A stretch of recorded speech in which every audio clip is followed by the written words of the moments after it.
Hey guys, in this quick video, I'll show you how to install recessed lighting. The lights I have can be used for a 5-inch and a 6-inch hole. I'm adjusting this to fit a 5-inch.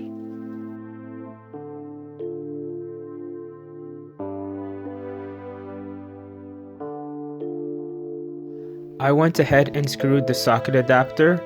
Now I connect the orange connector into the LED light.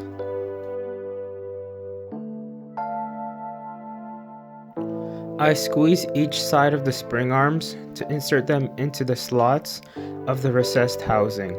This is a closer look of the slot you will put the spring arms through.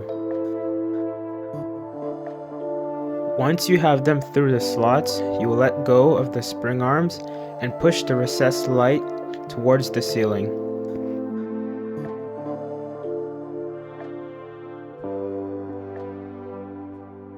To remove the recessed lighting, slowly pull down on the unit until you can reach the spring arms and squeeze on them, then continue to pull down.